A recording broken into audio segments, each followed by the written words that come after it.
I'm back to this playthrough after a long absence, but what better time to come back to this game because the next Fire Emblem game has recently been announced. It's going to be a remake of Mystery of the Emblem for DS, and thus a direct sequel to Shadow Dragon. Personally, I would have preferred they remade that and Shadow Dragon together as one game. And I know a lot of fans have been saying that they would much rather them remake this game than Mystery of the Emblem. I don't really care as long as it's not half-assed like they did Shadow Dragon.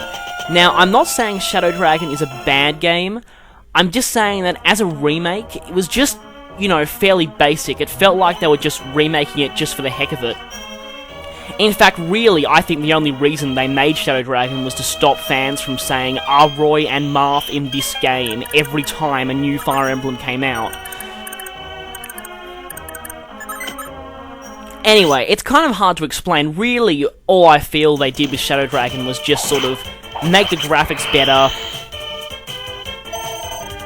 add in a lot of the recent gameplay mechanics, just really the basic ones.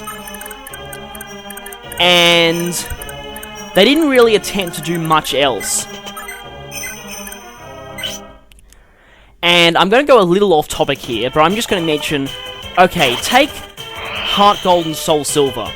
Now, as a remake, it's pretty obvious that the developers put in a lot of effort to both capture the feel of the original and make it appeal to new fans.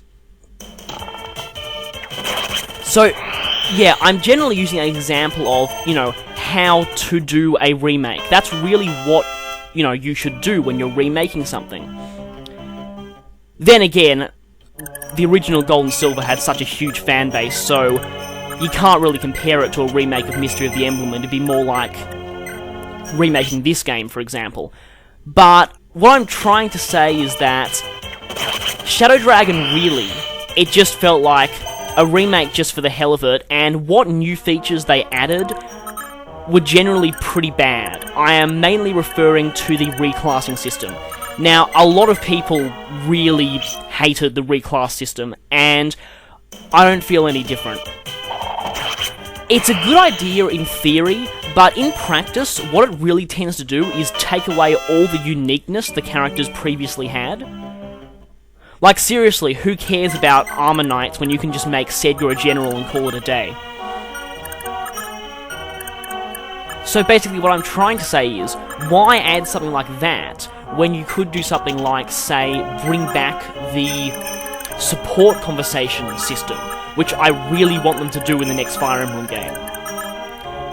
I just want my games to have actual character development in them again.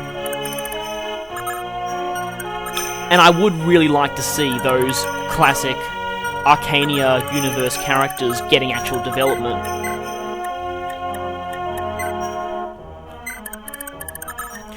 Also, one thing I really think they should do if they are going along with this remake, try and readdress the classes, because I felt they seriously ruined a few of them.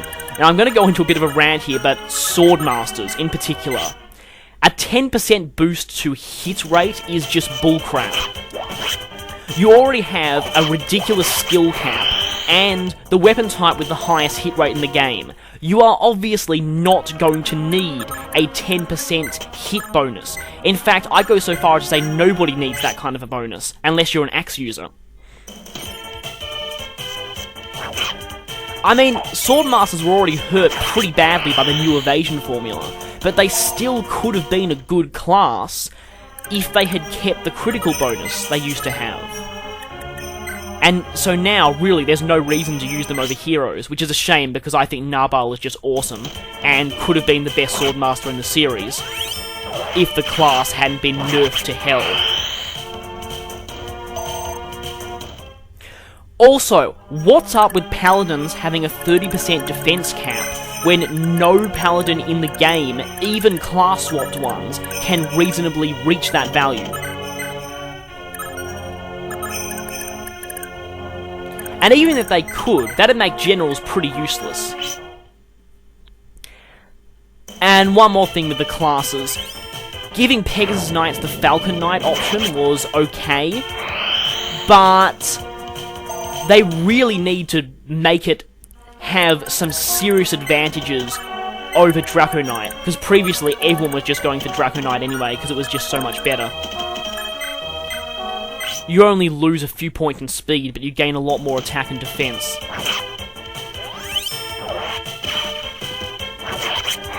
And finally, on my rant about Shadow Dragon features they should not include /change in this new game.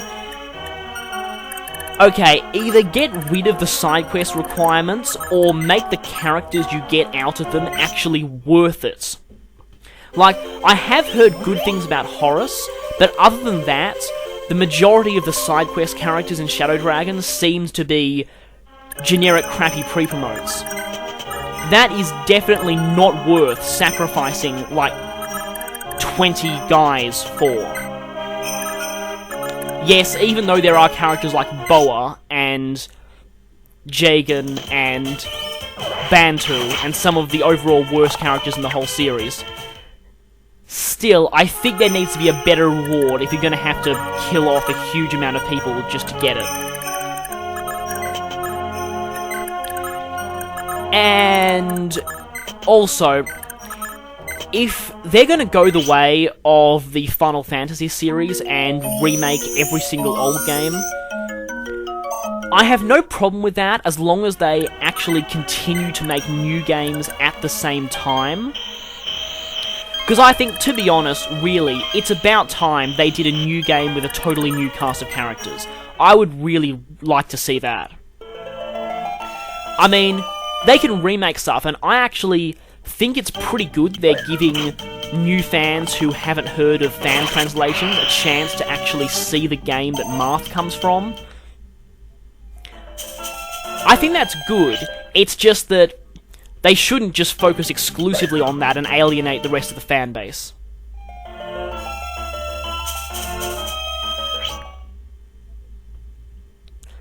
And that's it for my little rant there. Feel free to comment on anything I said in the comment section. And thankfully, nothing that much eventful happened while I was talking. Just killing off some enemies, pretty much. Although I'm pretty sure that, in one attempt, I forgot to get Lachesis to guard the castle and lost it. Yeah, never forget to put someone on the castle when enemies get close, because otherwise it defeats the purpose of leaving an army there. And I think Dew can just get some cheap experience off this Pegasus Knight. Yeah, that's what Windsword is good for, cheap experience.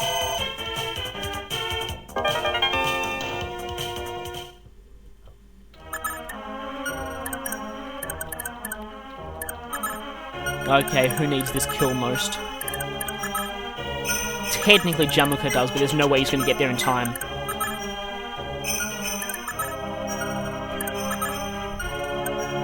And I just remembered one more thing I want to add about Shadow Dragon. Please, please, please make warp staves less obtainable. This is really just a personal thing, but I know it looks fun and it's pretty funny to watch when you can complete chapters in like one turn just by warping someone and then Marth next to the boss, killing them and then seizing. But really, I don't think that's really that good a show of skill. So it'd be better if you just got a couple of warp staves. Or they reduce their uses or something.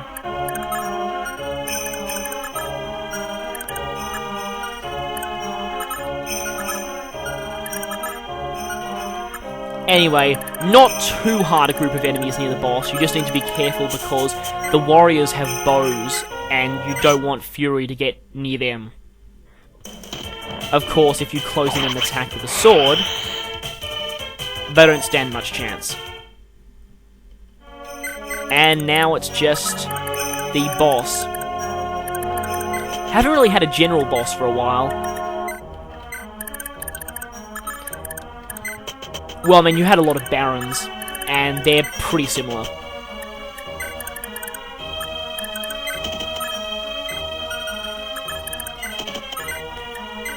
And I want to get Telchu to finish this guy off, because I am aiming to get her promoted by the next chapter. And the award for least imaginative boss quote goes to... Also, the reason why I'm using the Thief Sword with Sigurd is, like I might have said before, in the next chapter, he's going to be needing a lot of gold, and I mean a lot of it. So it's good to have him with at least 20,000 by the end of this chapter, and hope that he'll get more in the arena.